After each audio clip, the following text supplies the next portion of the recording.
Merci, on revient vers vous dans un instant. Merci. Michel Marie, on va parler de cette affaire incroyable. Possédé par le diable, il tue sa femme avant de se mutiler le sexe. Oui, c'est une histoire absolument ahurissante. Ouais. Ça s'est passé dimanche à Rosny-sous-Bois. Ouais. Ah ouais, à côté. Rosny-sous-Bois, en Seine-Saint-Denis. C'est un couple de Moldaves, elle avait 26 ans, il a 29 ans. Il l'a étranglée en un premier temps, il s'est sectionné, il s'est entaillé le bas-ventre, mais très profondément.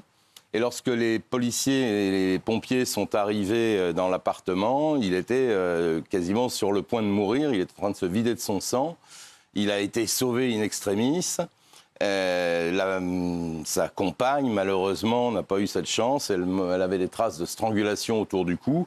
On ne connaît pas le mobile qui les opposait. Enfin, on ne connaît pas le mobile de ce féminicide.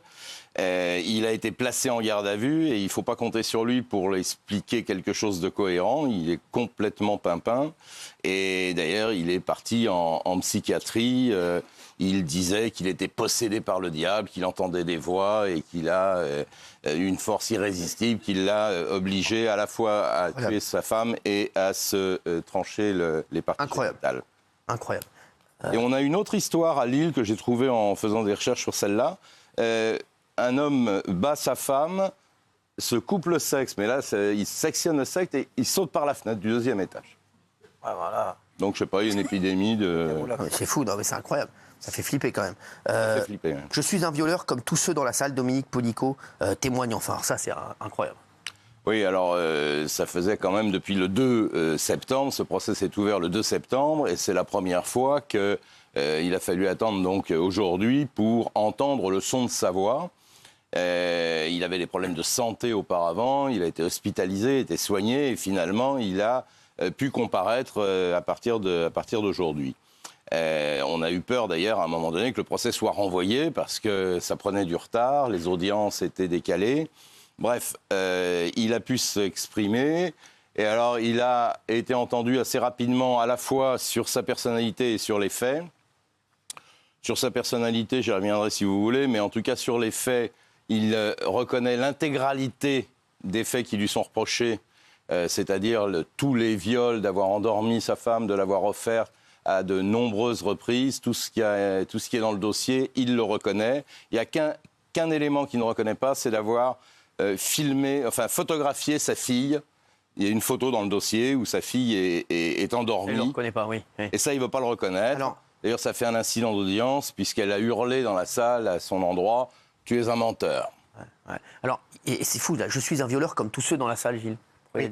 Alors ça, évidemment, ça a créé un événement parce que ça signifie que la défense de tous les co-accusés, de tous les accusés qui étaient de dire « nous ne savions pas », elle vole en éclats, puisque lui, il dit « il ne pouvait pas ignorer, j'ai tout préparé avec eux ». Donc du coup, les avocats et les autres accusés ont frémi, mais là, c'est un aveu terrible pour tout le monde. Lui, il reconnaît. Alors, il y a eu 2 moments très forts, Cyril, quand Gisèle, à un moment, est sortie de l'audience. Il y a eu une aide d'honneur du public. On lui a remis un bouquet. Ça, c'était un moment très fort. Là, ça en image, regardez. C'est à la fin de l'audience.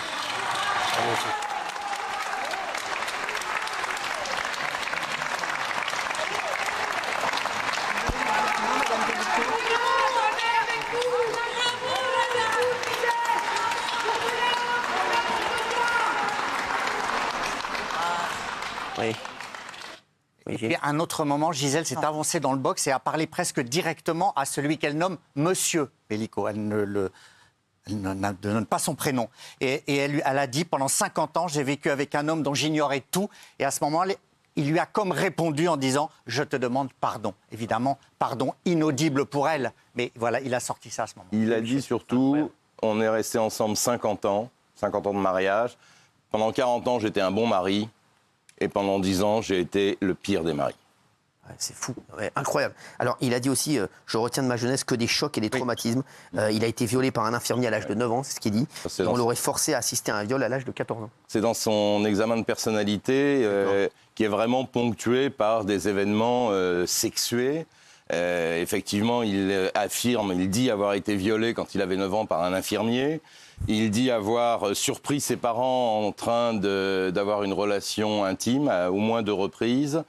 Et il dit enfin avoir été obligé d'assister à un viol en réunion quand il avait 14 ans. Il était apprenti sur un chantier.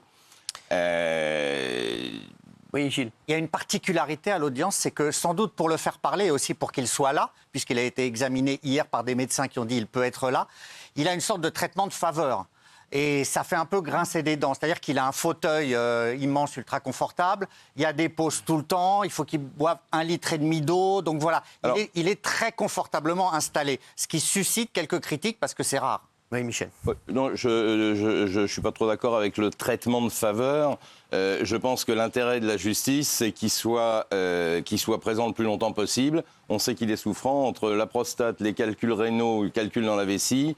Les médecins ont demandé une interruption toutes les heures et demie. Ça me semble pas être un vrai traitement de faveur. Donc voilà, je voulais juste reprendre là-dessus. Mais l'intérêt du système, c'est qu'il soit là le plus longtemps possible, et qu'on puisse le juger et les juger tous ensemble. Alors, il a dit de sa femme, j'étais fou d'elle. C'était devenu celle qui remplaçait tout. Je l'ai énormément aimée comme je l'aime toujours. Et comme il a dit, je l'ai bien aimée pendant 40 ans et mal aimée pendant 10 ans. J'ai tout gâché, j'ai tout perdu. Je n'aurais jamais dû faire ça. Et, il fait un mea culpa. Je suis coupable de tout ce que j'ai fait. Je regrette ce que j'ai fait. Je demande pardon, même si ce n'est pas pardonnable. Tu as été merveilleuse et moi, j'étais à côté de la plaque. Donc, oui. Il y a une phrase très forte. Il dit aussi j'ai trahi la confiance et je l'ai peut-être perdu à jamais. Et là, le peut-être a suscité les mois de tout le monde, parce que ce peut-être, il n'a pas lieu d'être. Comme s'il avait l'espoir un espoir délirant. Mais voilà. Ouais. Et on va revenir sur cette affaire folle. Je voudrais qu'on reparle de cette affaire d'hier. Et vous allez voir, le rebondissement est incroyable. On va en parler, bien entendu, avec Amaury et Michel aussi. On va d'abord rappeler l'histoire d'hier. On en a parlé hier. Ça s'est passé hier après-midi. C'était à Paris. Exactement. Oui, ça s'est passé... alors, c'était lundi, en fait, vers 14h. Dans le 16e arrondissement de Paris, rue Renoir. C'est une rue qui est entre à la fois le métro Passy et la maison de Balzac. C'est dans le Paris, c'est dans le 16e. Hein. Le beau quartier, comme on dit. À côté de la Tour Eiffel, pas loin. Exactement, c'est plutôt des quartiers bourgeois. C'est bon, merci. C'est bon. Et donc là, vous avez 2 personnes qui entrent dans un appartement, manifestement pour le cambrioler. Dans cet appartement, il y a une jeune fille de 13 ans qui est ligotée, menacée avec un couteau. Et pendant ce temps, évidemment, les 2 malfaiteurs en profitent pour dérober des bijoux, des colliers, avec quand même un butin de 15 000 €, donc une grosse somme. C'est d'ailleurs pour ça que c'est la police judiciaire qui a été chargée de l'affaire. Et une fois que les 2 complices se sont enfuis avec le butin, la jeune fille a réussi à se détacher de ses liens, à prévenir sa mère, qui elle-même a prévenu la police, qui est arrivée très rapidement vers 15 h. Alors, cette jeune fille, c'est une jeune adolescente de 13 ans. Elle a réussi donc à se défaire de ses liens. Mais aujourd'hui, il y a eu un rebondissement dans cette affaire. C'est notre révélation du jour. C'est vraiment une info qu'Amaury nous a donnée, puisqu'il a enquêté là-dessus, il a eu les infos. C'est absolument fou, le retournement de situation que va nous raconter Amaury. Sans le dire, vous étiez au courant, Michel, ou pas du tout? Non. Vous n'êtes pas au courant du retournement? J'étais au courant parce que je l'ai croisé dans les couloirs, Amaury dans les couloirs. C'est incroyable, mais c'était pas au courant, c'est un truc de fou. Alors... Et ça va... Je vous le dis, c'est encore une fois, je me suis dit, on est dans un monde de dingue et on marche sur la tête. Écoutez. Alors d'abord, Cyril, je veux juste te dire, il faut prendre 1000 précautions parce que là, on est au tout début de l'enquête et qu'une enquête, ça peut être long. Mais effectivement, cette affaire interroge les policiers pour plusieurs raisons. Alors la première raison, la plus évidente, c'est que les malfaiteurs étaient pas du tout habillés comme habituellement les personnes qui font des homejacking, qui sont plutôt vêtues de noir en survêtement. Là, ils étaient habillés en costume. Donc, est-ce que c'était pour tromper les témoins, tromper la victime, ou au contraire parce que c'était des personnes qui étaient proches de la victime ou qui étaient du quartier? En tous les cas, c'est un point qui interroge, mais ce n'est pas le seul. Il y a plusieurs autres points. D'abord, c'est que la fille de 13 ans, donc, qui a été homejackée, semblait bizarrement traumatisée. Alors vous allez me dire, il n'y a pas de bonne manière d'être traumatisé, évidemment, mais les policiers ont évidemment l'habitude de voir des victimes en choc post-traumatique. Bizarrement traumatisé, c'est quoi ce qu'elle est? En fait, vous avez l'habitude de voir des victimes de ce genre de fait et vous dites, tiens, c'est bizarre, elle n'est pas exactement dans le même état d'esprit que les victimes qui viennent de subir quelque chose quand même de très lourd, où vous êtes quand même menacé par un couteau, ligoté chez vous. Chez vous, c'est sans être le lieu où vous êtes le plus sécurisé. Donc voilà, ça les a interrogés. Deuxième chose, son récit était peu cohérent. Ça, c'est très important dans les enquêtes de police. Évidemment, la cohérence entre les faits tels qu'ils sont racontés par la victime. Les malfaiteurs, par ailleurs, avaient l'air plutôt à l'aise, puisqu'on a regardé les images de vidéosurveillance. Donc on s'est dit qu'ils connaissaient les lieux, ou du moins qu'il y avait quelque chose de convenu dans leur attitude. Et le dernier point, c'est que les malfaiteurs seraient venus sans moyen d'entraver les victimes ou la victime. C'est-à-dire, normalement, ils viennent avec des serflex, vous savez, ces petits morceaux en plastique pour ligoter les gens. Là, ils n'avaient rien avec eux et ils se seraient servis d'un rouleau de scotch qui était dans le salon, fortuitement, pour ligoter la victime. Et ça aussi, c'est un détail qui est interrogé comme si finalement, ils savaient qu'ils allaient pouvoir le faire facilement. Si vous voulez, tous ces détails, évidemment, rend l'affaire un peu inédite. Les policiers se posent plusieurs questions. D'abord, pourquoi les malfaiteurs sont allés dans cet appartement précisément ? Est-ce qu'ils avaient eu des indications en amont ? Est-ce qu'ils avaient des complicités ?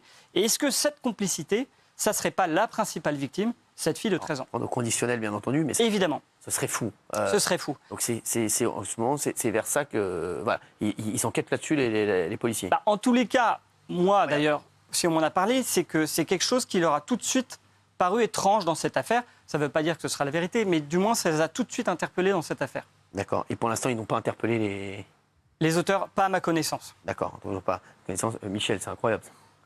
Oui, c'est incroyable. J'écoutais avec beaucoup d'attention ce récit. Bon, moi, j'ai 2-3 réponses. Pour le costume, quand ils tapent à la fausse qualité, généralement, ils se font passer pour des policiers, ils arrivent en costume. Ça paraît pas forcément totalement incohérent. Je fais l'avocat du diable, évidemment. Pour nos téléspectateurs aussi. Pas traumatisé, il y a différentes façons d'exprimer son traumatisme. On peut pleurer, on peut s'énerver, comme on peut tout garder pour soi. Plus emmerdant, le récit incohérent, ça je suis d'accord. Et puis quant au scotch, ils sont 2 hommes pour ceinturer une gamine de 13 ans. Je pense qu'ils n'ont pas forcément besoin de... Il suffit de prendre... Souvent, ils prennent du fil électrique, d'une lampe de chevet ou d'un câble de téléphone et ils attachent. Encore fallait-il qu'ils sachent qu'il y a juste une jeune fille de 13 ans dans l'appartement. Ça, on est d'accord. Voilà, c'est ça. Merci, en tout cas, merci à Amaury pour ces infos exclusives. Merci beaucoup. Merci à vous tous. Tout de suite, les Morphalous sur C8.